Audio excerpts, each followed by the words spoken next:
Welcome to MIA Soul, where culture, community, and creativity comes alive. Tonight, we're stepping into a powerful story, one rooted in Black Caribbean heritage, architecture, and imagination. Our guest is an artist and an architect. His name is Cornelius Teller, here to share his extraordinary installation, Porch Passages Creole Collage, along with the companion outdoor sculpture, Porch Passages Liberty, a community built celebration of Miami's porch culture and its story. This project is more than just art, it's a living archive, a youth powered collaboration, a tribute to the neighborhoods that shape Miami's soul. Family, you're in for something special. Let's get into it. Joining me now is the visionary behind Porch Passages, Creole Collage, artist and architect Cornelius Teller. Cornelius, welcome to MIA Soul. Hello, I'm glad to be here. Thank you so much, I hope Cynthia. I did a good job with that intro. Yes. Incredible, incredible. 10 out of How are 10. you? I'm doing well. I'm doing well. Getting off of Art Basel in a crazy week, but it's been good in the studio. Yeah, I feel like I'm still like recovering from Art Basel, but nevertheless, I'm happy you're here. So let's get into it. All right. So your installation is both visually striking and culturally rich. For someone hearing about Porch Passages for the first time, how would you describe what it is and what inspired it? Porch Passages, Creole Collage really is an homage to our city. It is an Mhm. archive of our stories, and it is a beacon for what the future of Miami could look like. And really trying to just make a space where we can exist and be and gather to tell our stories, but also to come together and have creative outputs, whether that is a collage, a architecture, a building, and really honor the legacy of both Black and Caribbean creators who have literally formed Miami. I love that. How did you come up with the name? It really, I was just thinking back to growing up here in Miami. Like, what are the places that made me feel seen, that I learned stuff? And coming back, it was the porch, whether you call it the porch, veranda, gallery, whichever language or thing, like, we all know that porch. It's true. It's and, true. and so I just thought about how the porch was this kind of portal or storytelling space for me growing up, especially my grandfather's porch in Opalaka. My family always congregated there. And so that really, I was just thinking of like, what is a space that kind of held our stories and that I always remember sharing stories in conversations, and it was that. And so from there, it kind of really grew of trying to understand for Miami as well, like the porch is this one space, but what is this meld? Although there's so many different multiplicities of Blackness here from all over, from home, from away. And so really thinking about like my own heritage, like, my mom being an African American, Black American here in Miami, but my father being Jamaican. And then what is that meld that happens here in Miami that's so special? Where, you grow up, you eat collard greens, but I'm also eating ackee and saltfish for breakfast. So, how do I begin to Okay. explore this cultural meld and these influences? And that's where the kind of Creole collage came from this idea of, different kind of languages and cultures mixing together to create one that was new, to create one that felt authentic to Uh-huh. Miami and that felt authentic to my own heritage. So it's so funny that you amazing, amazing, amazing explanation.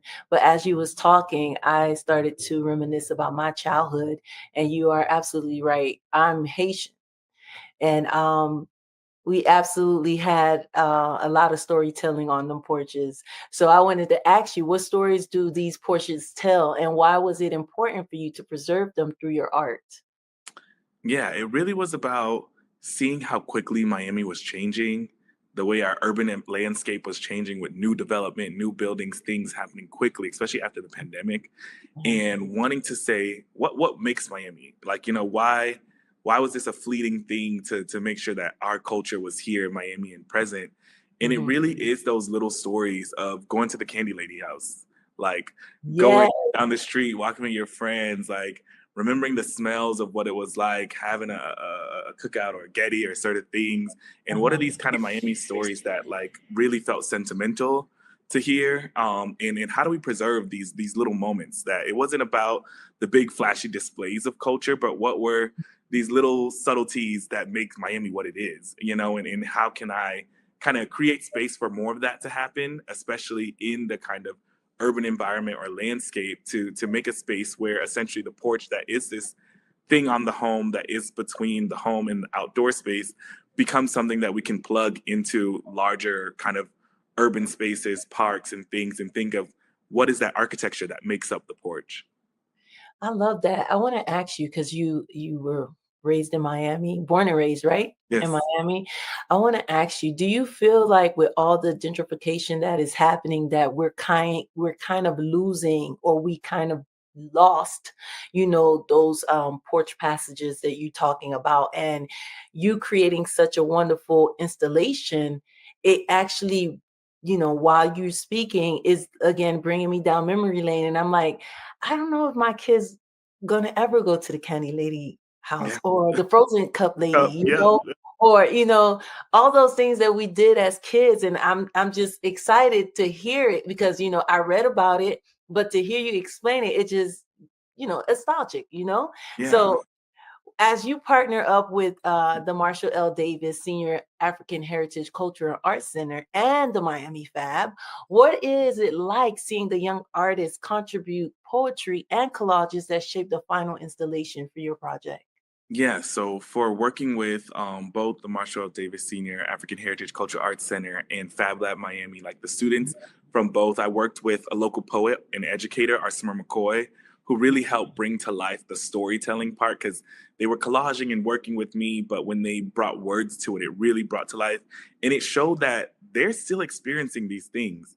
It Mhm. might be a little different, it might be there, but it made it even more important to make sure that they're kept alive because they're experiencing it, but on a way less rate than what we did in other Yes, generations. So it's like, how do we keep these things alive? How do we allow them to know how we existed in Miami before all these shifts and changes? And also, it was really about allowing them to have an agency to see their own voices as a part of this city. So whether it's changing, and I think it happens to a lot. Like everyone, you grow up here, you get to go to these art and creative programs and performing arts programs, stuff mhm, that we have so many great talents, but then oftentimes that talent goes elsewhere. And that was the case with me. Like I went to New York, studied Ivy League school, but then I really was like, I want to come back and bring all these skills and stories back to my own hometown. And that's what I really wanted them to see, that there's space for our stories to thrive in this city, that we can learn all these things and then really bring them back and bring these skills back to make space for our stories. And that's the biggest thing that I think with this project was to show that Miami is still here. It may yeah, be changing, it may be getting erased, but we're still here, we're still living.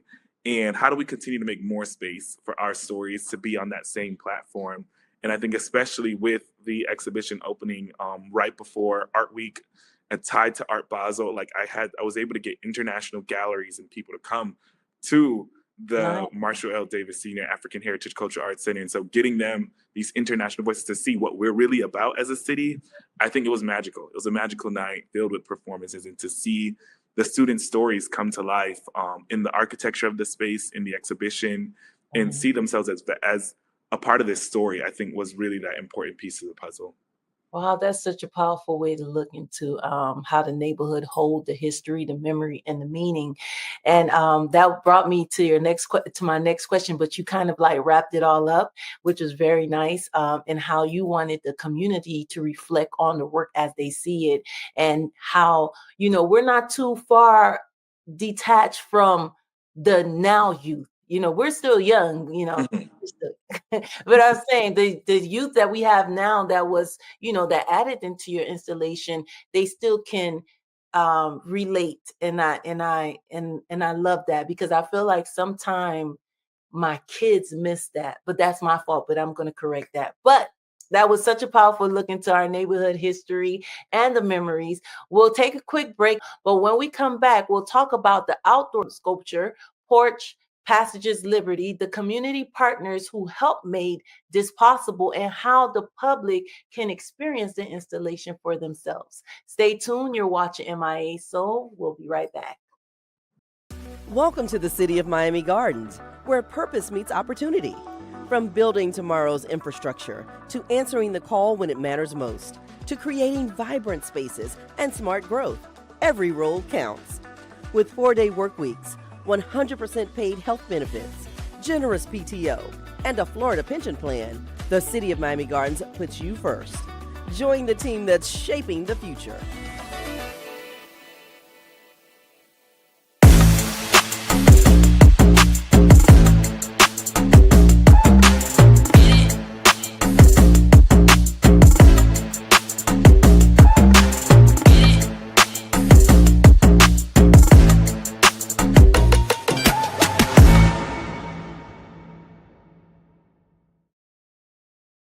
I grew up down here in South Florida, so for me, it's a little bit more personal. For the Mesman & Dover Law Firm, it's about community. For us, South Florida's our home. You all are our people. Our family, our future. The difference we'll make for you, your loved ones, your kids, matters, because to us, it's personal. If you need us, call us 24/7 at 866-954-MORE. That's 866-954-6673. The Mesman & Dover Law Firm, youraccidentattorneys.com. Welcome back to MIA Soul. We're here with artist and architect Cornelius Teller, diving deeper into Porch Passages and its impact on the community. Yeah. So tell me, what does this piece represent, and how does it connect to a larger narrative? It really, when creating Porch Passages Liberty, that was really the start of it. I was thinking, how do I begin to program public space to have that same feeling of the porch, that same intimacy, those same stories, the jokes you share with your cousins, hearing your auntie or uncles laugh? Like, how do we make that feeling happen in a public spot or in these kind of vacant lots around the city? And so when designing, I was thinking through, like, what visual markers can remind us of that? And so that's where the ironwork comes in. And, remember the grills on your own house, your porch, your space. And how do we take these, also realizing that the ironwork comes from the Caribbean, it comes from West Africa even, and all the symbolisms within it. So I was touching base with this kind of lineage of connecting us diasporically, where here in Miami, we're coming from all different community spaces or from this land. And how do I really encapsulate that into a public sculpture or a space that people can feel familiar and comfortable with? And so that really was an important part of building the architecture, figuring out the color palette, taking the colors of Liberty City, that gold, the blues, and really thinking about that, and really was inspired by the community itself in the building of this, and wanted to make a kind of architectural installation that people could sit on, whether it's on the bus stop, whether it's this sort of thing, and really activate or dance on, and kind of make a space where people felt like they could gather. And I think it really was, my purpose as an artist and architect. I realized that power of creating a space where people can gather was really important, because you never know what comes from that. Just hanging out, those little moments, what little stories or different things or different creative moments could come from that. And that's really what I try to encapsulate in the project. I love that. So can you shed some light on the organizations that helped bring this project together, and how did the collaboration shape the final outcome? Yeah, so with the outdoor sculpture, it really started by getting a grant from Fringe Projects. But then I realized here in this kind of grant way that once one art space got in, other people started. So then you have Ulai Arts, you have Young Arts promoting it, and then you have this different way where the county finally helped push the line to get it actually built and put at the center. So that was super helpful. And then with the interior exhibition, it really was a large push from the Knight Foundation and their New Works grant, which gave me the grants to do all the workshops and really reach out to the students and community. And so it was really great to have that aspect, to then work with the Marshall L. Davis Senior African Heritage Cultural Arts Center and Fab Lab Miami to really work through workshops and things to bring that to life. And even the GMCBB, so the Greater Miami Tourism Bureau and Better Business Bureau. And so with them, it really was able to have all these components, but it really showed me as an artist what Mhm. community is, that Miami Yeah, was supporting yeah. its artists. And that's what it felt like for me to have that type of support from all these different organizations that saw the value of the work that I was doing and saw the value in maintaining and archiving our stories. And I think that as well, with the help of Black Miami-Dade and Nadej Green, her helping me find what Miami stories I wanted to do, made me think differently about what an archive could look like or how our stories could be held. And so within building these installations, it really, really brought together not only drawing from Miami's past, but steps to what Miami future might look like. And their stories into this work in a way that made them feel seen and heard. And I think that really shifted the way that I was thinking about the design process, how to work. Like some days the students were ready to work. Other days they were like, we just want to chat. We just want to talk. We want to tell you what's going on TikTok at the schools. And so I really was like, you know what, this is your Miami. Like this is what your experiences are. And I think it was hilarious to really just listen and see what that is and to see things that paralleled from my own childhood growing up here in Miami and see what things were different. And then with that, the design and the space and really also showing them other parts of Miami that they may walk by every day and not even know the history of, I think was really important for them to see and to see how much kind of was built here in this city by us. And so for that, I think sometimes we take for granted what's right around us. And it really kind of opened up their eyes, but in my own self, it opened up my eyes as an artist here, how important it is to keep telling our stories, to keep embedding them within my artwork and really sharing that with not only our immediate community, but the world truly on the global stage. Can you share with those that want to experience the Porch Passage of the Creole Collage and the Liberty firsthand, where can they visit and what should they look forward to? Yes, so you can visit it at the Marshall L. Davis Senior African Heritage Cultural Arts Center. Both installations are open to visit from Monday through Friday from 11 a.m. to 5 p.m. And then on Saturdays by appointment, you can reach out to info@tullyard.com. That's INFO at TULLYARD.com to reach out for any inquiries about the projects or go to my social media channels at Cornelius Tulloch and reach out to me if you have any further questions about the installation. But I hope that everyone gets a chance to visit it in person, experience it, and really kind of see themselves within it. You know, whichever side of Miami you come from, I feel like there's a sense of home within this project and hoping that other people are able to engage with it in this way. I love that. What an incredible journey into art, memory, and Miami cultural heartbeat. Let's check in with Dr. Delvina and Imani Latifa. Stay with us. We'll wrap up tonight's episode right after this. Welcome to the City of Miami Gardens, where purpose meets opportunity. From building tomorrow's infrastructure to answering the call when it matters most, to creating vibrant spaces and smart growth, every role counts. With 4-day work weeks, 100% paid health benefits, generous PTO, and a Florida pension plan, the City of Miami Gardens puts you first. Join the team that's shaping the future.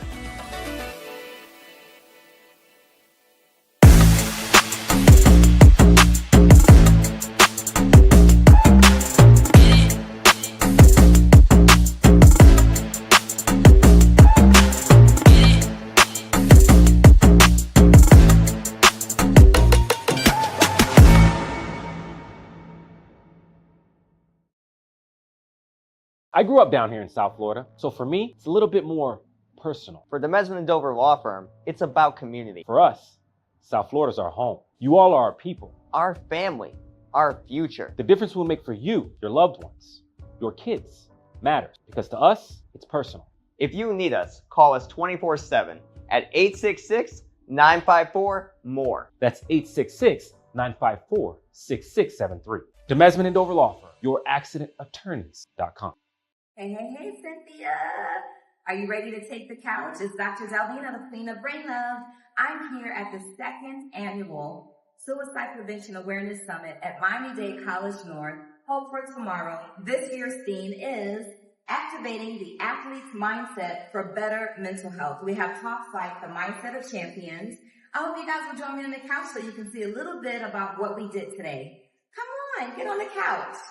If you running that 400, you know how you got to start off. Then you know once you get that straightaway, you cruising. But you know, once you get to the 200, you got to pour it on. But you know, if I skip practice today, but I'll come. So, Cynthia, that was Delvin Rogers from Com 247, and now we're on to Diet and Nutrition with Ashley Carter's group, Eat Well Exchange. These are all the little food items that Ashley's representative taught the students about. We had different age groups in different rooms at all different times. We also had a workshop on self-talk and socials. This is with Dr. Tamisha Hinton. I like YouTube too. And we have TikTok is the second one that people love to use. And you say you like that TikTok, yeah. And then Facebook, what's on there? Yeah. WhatsApp, yeah, that's on there too. So some people use WhatsApp. So these are just showing us all the different things that people use. Again, that may be your same age. And Cynthia, on to the next workshop, Negativity and Doubt with Coach Philip Wells, licensed mental health counselor. Okay, all right, nice. All right, Samaya, any question on the red? Even if you might fail, think about it. What's something new that you want to try, even if you might fail? I'll help you out. And there was also a fireside chat with Udonis, Keon, and myself. Udonis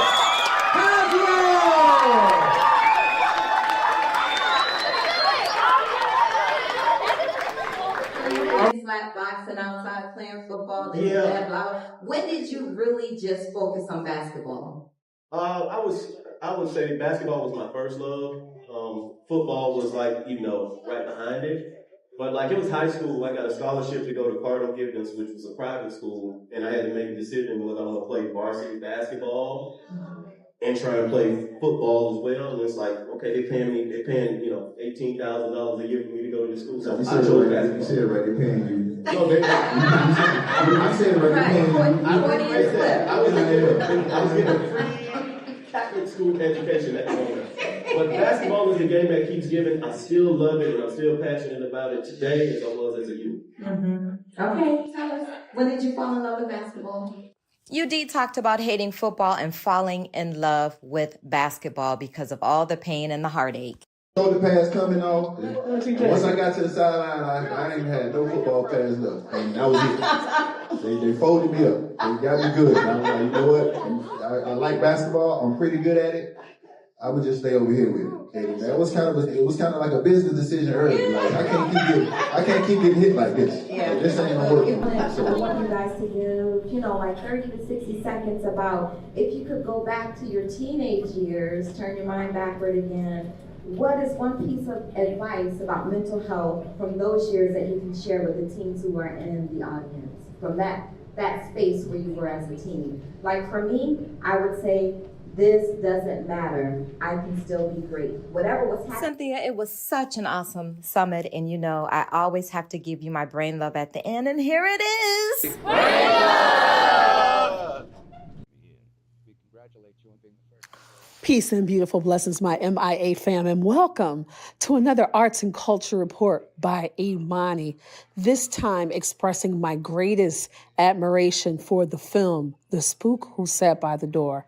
I had the honor and the privilege of seeing a special screening by the Atlanta Film Society a couple of weeks ago in regards to the new rendition done over by the Library of Congress. And also, here's just a small clip from the trailer. And in return, they taught him how to spy, how to fight,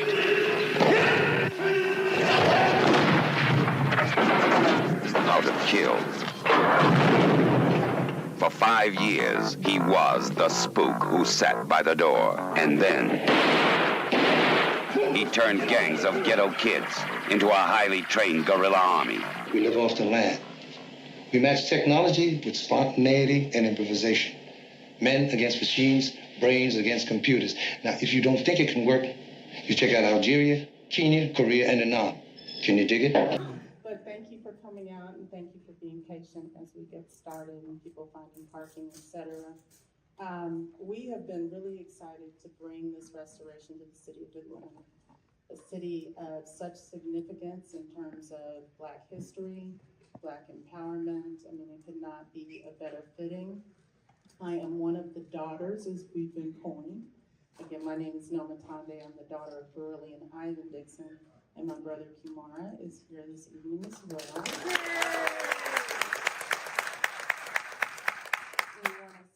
Now, my beloved film and culture goers, this film is important because this film is one of the reasons why I wanted to even go to film school. Of course, I attended Savannah College of Art and Design a very long time ago, but this film is one of the most independent, done by Sam Greenlee, directed by Ivan Dixon. This is his daughter currently talking about the restoration of the film, done by the Library of Congress.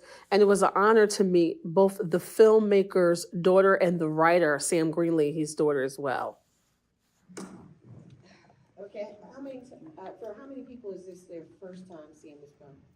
Oh, beautiful. Yeah, so you know the story of being suppressed. Yes. Grand opening, grand closing. Yes. Now you know why? Yes. Yeah, okay. Always. All right, let's get into it. All right, so let's talk about this film. And I know people want to talk about the themes of the film first, but I want to talk about what it took to get this film restored at 4K and to get it into the Library of Congress. Because this has gone from a film that was basically made invisible to now becoming highly visible in this particular moment in history. Can you talk about that? Yeah, great question. And first of all, what a great audience you all have been. We have taken this across the country, and different cities have different personalities. And there's a sister back here somewhere that was really Yes, my culture keepers. That sister that she is talking about is me. I am she. This film is so impactful because historically the folks or the powers to be did not want this film to come to light. It was such a controversial film for anyone who has ever seen it. But you guys can catch it on actually YouTube, which I suggest that if you support and appreciate Black cinema, that you will support and buy this film. Or we would love to do a screening and get them to come to South Florida. What do you guys think? Well, anyway, that's it for me. Thank you guys so much for watching. Please support independent Black cinema. This is all that we have. We have you, we have our viewers, we have our culture keepers. And if you have not seen this film, this right here is the family gathering for a picture.